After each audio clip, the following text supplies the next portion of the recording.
শপথ নিলেন। আপনি তো এর আগের সংসদেও সরব ছিলেন, সংসদকে কার্যকর একমাত্র আপনিই রেখেছিলেন। এবারের সংসদেও আপনি একরকম বলা যায় যে বিরোধী দলের ভূমিকায় থাকবেন কিনা? আসলে আমার অবস্থান সবসময় দেশের পক্ষে, দেশের মানুষের পক্ষে, সার্বিকভাবে বাংলাদেশের পক্ষে। সো আমার অবস্থান আগেও তাই ছিল, এখনও তাই থাকবে। এটা কার পক্ষে যাবে, কার বিপক্ষে যাবে সেটা আমি জানি না। আমি আমার দায়িত্ব এবং কর্তব্য যেটা, সেটাই আমি পালন করব।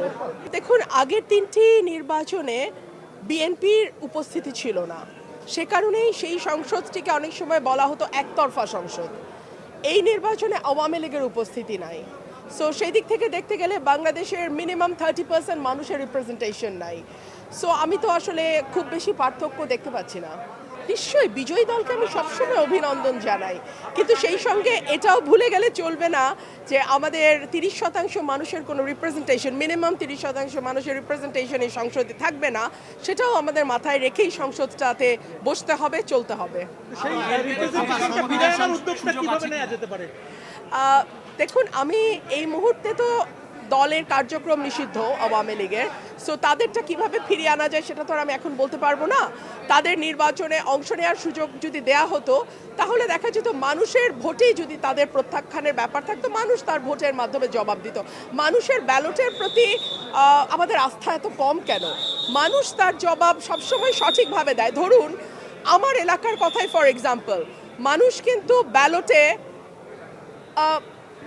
প্রার্থী বেছে নিয়েছে এবং এই সুযোগটা মানুষকে দেওয়া উচিত বলে আমি মনে করি। আপনাকে বিএনপিতে ফিরবেন? ফেরত যাওয়ার কোনো সুযোগ আছে কিনা আপনার? এখন পর্যন্ত না। কোনো কি অফার করা হয়েছে কিনা ফেরত না, যাওয়ার? নির্বাচনের পরে আমার সঙ্গে কোনো যোগাযোগ হয়নি কারো। যোগাযোগ করা হলে কি ফিরবেন? ঘরের মেয়ে না না, ঘরের মেয়ে মানে কি? আমি ব্রাহ্মণবাড়িয়ার মেয়ে, আমি ব্রাহ্মণবাড়িয়ায় ছিলাম, আছি, ভবিষ্যতে ব্রাহ্মণবাড়িয়াতেই থাকবো। আর বিএনপির মেয়ে হিসেবে আপনি কি বলবেন? আমি বিএনপির মেয়ে বলে কিছু নাই। আপনারা কেন জানি সবকিছুর মধ্যে আবেগকে গুলিয়ে ফেলতে পছন্দ করেন। আমি একটা দলের সমর্থক ছিলাম এবং আমি দেশ এবং মানুষের পক্ষে কথা বলেছি সেই দলের হয়ে। তারপরে আমাদের মধ্যে মতের মিল হয়নি, আমি সরে গেছি। এখানে আসলে আবেগকে নিয়ে আসবার কিছু আছে বলে আমার মনে হয় না।